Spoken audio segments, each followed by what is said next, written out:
শুভ সকাল আমার প্রিয় বন্ধুরা, সবাই কেমন আছো? আশা করছি ভালো আছো। আর তোমাদের ভালোবাসা ও আশীর্বাদে আমি খুব ভালো আছি। দেখো সকালবেলা তো আমি উঠে পড়েছি, উঠে দেখো ফার্স্ট তোমাদের সঙ্গে ব্লগ ভিডিও দিচ্ছি। দেখো আমাদের সকালের পরিবেশটা সামনের দিকে দেখো।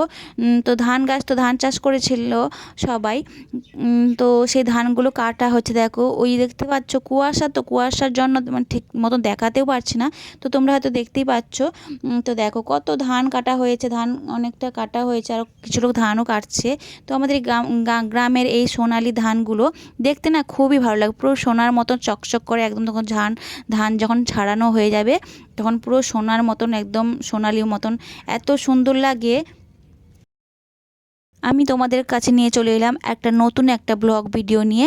আমি আমার ব্যস্ততার জীবনে তোমাদের সঙ্গে একটি ভিডিও তোমাদের সঙ্গে একটু তুলে ধরলাম। তো তোমরা অবশ্যই স্কিপ না করে পুরোটা দেখতে থাকো। বন্ধুরা, আমাদের এখানে দধি পসরা হয়েছিল আমাদের গ্রামের মন্দিরে। নারায়ণ সেবার কাজটা সেরে মানে খাওয়া দাওয়া করে আমরা দধি পসরা দেখতে চলে এসেছি।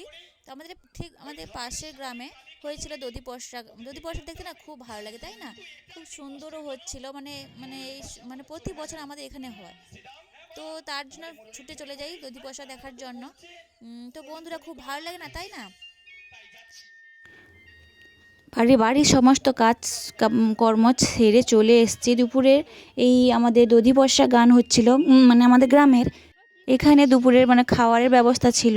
খাওয়ার দাওয়ার সেরে মানে প্রসাদ খাওয়া দাওয়া সেরে তারপর দেখো একটু দধি পসরা গান দেখতে বসে পড়েছি। দধি পসরা মঙ্গল দেখতে না খুবই ভালো লাগে, আমার তো খুব ভালো লাগে।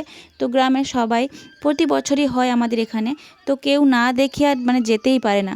প্রায় 1-1.5 ঘন্টা মতন বসে দেখেছিলাম, খুব ভালো লেগেছিল। তারপর বেশিক্ষণ থাকতে পারিনি। তারপর দেখো এখানে কৃষ্ণ বসে বসে বাঁশি বাজাচ্ছে। দেখো কৃষ্ণ ঠাকুরটাও না খুব সুন্দর সেজেছিল, খুব সুন্দরও লেগেছিল দেখতে। এত সুন্দর পর্ষা গান করছে না, মানে শুনে খুব মন মুগ্ধকর হয়ে যাচ্ছে। এত সুন্দর পর্ষা, মানে কি বলবো তোমাদের, বারবার ছুটে চলে যাই মানে এই পর্ষা দেখার জন্য। তো প্রতি বছর আমাদের এখানে গ্রামের বাড়িতে হয়, তো আমরা সবাই মিলে গিয়ে দেখি, মানে উপভোগ করি। এইগুলো খুব সুন্দর লাগে বন্ধুরা। তো তোমাদের কেমন লাগবে বলবে, ঠিক আছে? তো এবার তো এখানে হয়েছিল আরেকটা মায়ের পুজো হয়েছিল, বাসন্তী পুজো। তো দেখো এখানে বাসন্তী মায়ের মন্দিরেও এসেছিলাম। তো এখানে বাসন্তী মায়ের মন্দিরে এসে তোমাদের সঙ্গে একটু শেয়ার করলাম ঠাকুরকে কেমন লাগছে বলো, বাসন্তী মাকে কেমন লাগছে বলো। খুব সুন্দর মন্দিরটাও সাজিয়েছিল, খুব সুন্দর, অসাধারণ লাগছিল। তো এখানেও চলে এলাম, এসে দেখি খুব সুন্দর লাগছে, তার জন্য মানে আর না ভিডিও করে থাকতে পারলাম না। তো তোমাদেরও একটু শেয়ার করলাম বন্ধুরা। তোমরা বলো তো কেমন লেগেছে। তো আমাদের এখানে গ্রামে মানে সব সময় পুজো পার্বণ লেগেই থাকে। বাঙালিদের পুজো পার্বণ সব সময় অনবরত লেগেই থাকে প্রতি মাসে। কি বলবো, এবার তো শুরু হয়ে গেল পুজো পার্বণের দিন। তো সবার বাড়িতে অনুষ্ঠান। তারপরে এই দেখো আমি পুজো টুজো দেখে চলে এলাম বাড়িতে। এখন বাড়িতে দেখো চলে এসেছি, সবাই এই যে গিয়েছিলো সবাই চেঞ্জ করছে। তারপর যাব রান্নাঘরে। তো দেখো রান্নাঘরে আমি চলে এসেছি। কি হবে আজকে? আজকে রাত্রিবেলা হবে লুচি, ফুলকো ফুলকো লুচি। ঠিক আছে, লুচি খাওয়া হবে। সবাইকে বলছি কেমন লাগছে বলো। লুচিগুলো না খুব দারুণ টেস্টিও হয়েছিল বন্ধুরা। তো সেই টেস্টি লুচিগুলো খেয়ে আমাদের বাড়ির সবাই বলছিল খুব স্বাদও, সেই স্বাদও হচ্ছিল, খুব সুন্দর। তো বন্ধুরা, তো ভালোবাসা দিলে তো ভালোবাসা পাওয়া যায়, তাই না? তুমি যত তাকে ভালোবাসবে দেখবে সেও তোমাকে ফিরে ফিরে ভালোবাসা দেবে। তো তাই দেখো, এই দেখো লুচিগুলো কত সুন্দর ফুটেছে, দেখো খুব সুন্দর, খুব সুন্দর, একদম ফুলকো ফুলকো লুচি হয়েছিল। এত সুন্দর টেস্টিও খেতে হতে মানে খেয়ে হয়েছিল খেতে। দেখো একধারে লুচি হচ্ছিল আর একধারে সিমই হয়ে গেছে, আর একধারে খিচুড়ি হয়েছিল। ঠিক আছে, দেখো লুচি ভাজা কমপ্লিট, আমার কমপ্লিট হয়ে গেছে। আমাদের বাড়িতে কম জন থাকায় তো কম করে ভেজেছিলাম। তো মানে বেশি বেশি হলে না কেউ মানে করে না, থেকে যায়।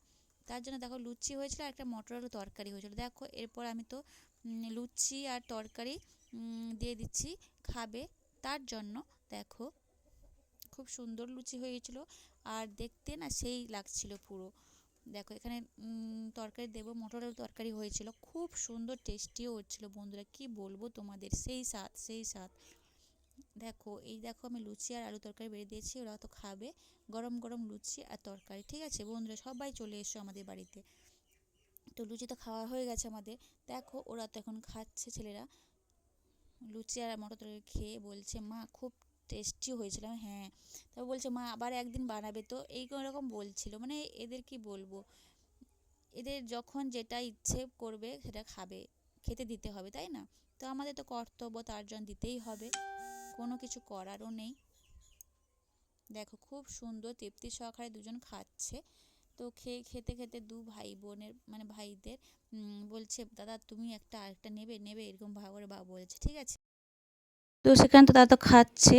তারপর চলে এলাম দেখো খেয়ে দিয়ে, ওরা খেয়ে দিয়ে একটু চলে এলাম মানে মাঠের দিকে। মাঠে এসে দেখি দেখো কি কুয়াশায় ভর্তি একদম। সকালে খাবার দাবার খেয়ে চলে এলাম মাঠে একটু তোমাদের সঙ্গে শেয়ার করার জন্য। দেখো মাঠে মানে আমার পেছনে দেখো কত ধান গাছ, মানে আমাদের ধান চাষ হয়েছিল তার জন্য। তো দেখো এবার চলে এসে দেখো মাঠে দেখতে পাচ্ছি কত ধান চাষ হয়েছিল, মানে ধান কেটে সব মাঠে রাখা হয়েছে, তারপর তুলে নেওয়া হবে। তারপর তুলে নিয়ে ওগুলো কী করা হবে, ঝাড়ানো হবে, ঠিক আছে। ঝাড়ানো হয়ে গেলে তারপরে ধান বের হবে, ধান বের করে চাল ধান সেদ্ধ করে চাল বের করানো হবে। তো আমরা গ্রামে থাকি মানে গ্রামের কাজ বাজ তো আমাদের করতেই হবে, তাই না? তো আমরা তো শহরে থাকি না, আমরা গ্রামে বাস করি, গ্রামের কাজ তো আমাদের করতেই হবে। এই কাজকর্ম করে আমাদের গ্রামে, তো গ্রামে কাজকর্ম করে তো আমাদের স্বপ্ন তো থাকে, প্রত্যেকের জীবনে আমাদের তো স্বপ্ন থাকে। তো এই স্বপ্ন পূরণ তো করতে হবে। কীরকম করতে হবে? কারণ আমরা আমাদের পরিশ্রম করতে হবে, অক্লান্ত পরিশ্রম করে তবেই তো আমাদের স্বপ্নটা পূরণ হবে, তাই না? তো প্রত্যেকের জীবনে স্বপ্ন থাকা উচিত আর থাকাও দরকার, তাই না? স্বপ্ন পূরণ করতে হলে আমাদের পরিশ্রম করতে হবে। পরিশ্রম না করলে তোমাকে একটা কয়েনও তোমাকে কেউ দেবে না, তুমি দেখতেও পাবে না, তাই না? স্বপ্ন দেখা মানে সেই স্বপ্ন একদিন না একদিন সত্যি হবেই, তাই না? তো স্বপ্ন দেখতেই তো আমাদের খুবই ভালো লাগে, স্বপ্ন সত্যি করতেও হবে আমাদের। আমরা কি গ্রামে থাকি বলে আমাদের কোনো স্বপ্ন থাকতে পারে না? অবশ্যই না। আমাদের স্বপ্ন থাকাও দরকার, কিন্তু সেই স্বপ্নটাকে পূরণও একদিন হবেই। তুমি যেদিন দেখবে যে এই স্বপ্নটা, যে আমার এই স্বপ্নটা আমাকে পূরণ করতে হবে, কিন্তু দেখবে কোত্থেকে যে হয়ে যাবে তুমি বুঝতেই পারবে না। তো দেখো এখানে দেখো আমার বাবা মা এবং আমার দেখো সবাই বেরিয়ে পড়েছে। কোথায় যাচ্ছে বলো তো? একটা অন্নপ্রাশনে যাচ্ছে, নিমন্ত্রণ আছে, ওইখানে যাচ্ছে। তার জন্য বাবা মা সবাই বেরিয়ে পড়েছে দেখো। তো সবাই তো চলে যাচ্ছে। দেখো আমার বাবা মানে মুচকি মুচকি হাসি দিচ্ছে, দেখো খুব আনন্দ, সবাই একসঙ্গে যাচ্ছে বলে খুব খুশি। ঠিক আছে, আমরা তো গ্রামে থাকি, তো গ্রামের পরিবেশে, তো গ্রামের এই নিমন্ত্রণ ভোজ খেতে গেলেও খুব ভালো লাগে, সবার সঙ্গে আলাপ পরিচিত হয়ে যায়, সবাই সবার সঙ্গে একটু কথা বলে, একটু মন ফ্রি থাকে, কাজকর্মের ফাঁকে একটু সবার সঙ্গে কথা বলা, গল্প করা, এইটা না খুব ভালো লাগে, তাই না? চলো, বাবা মা তো চাচ্ছে নিমন্ত্রণ বাড়িতে খেতে। তো ভিডিওটা এই পর্যন্ত। তো বন্ধুরা যারা আমাকে ভালোবাসো, ভিডিওটা একটি লাইক করো, কমেন্ট করো। যারা আমার এই চ্যানেলটা সাবস্ক্রাইব করনি, প্লিজ একটু সাবস্ক্রাইব করে দিও। তো বন্ধুরা সবাই আমার একটু পাশে থেকো, সাথে থেকো, ঠিক আছে? তোমাদের না সাপোর্ট না থাকলে আমার এই ছোট্ট পরিবারটা ধীরে ধীরে এগোতে পারবো না। আর আমার যে স্বপ্নগুলো আছে, তো স্বপ্নগুলো তোমরা পাশে না থাকলে, সাপোর্ট না করলে কিছুতেই পূরণ করতে পারবো না, ঠিক আছে বন্ধুরা? তো চলো সবাইকে টাটা, বাই বাই, ভালো থেকো, সুস্থ থেকো। আবার একটা ফিরে আসবো নেক্সট একটা ব্লগ ভিডিও নিয়ে। অবশ্যই তোমরা কিন্তু পাশে থেকো, সাথে থেকো।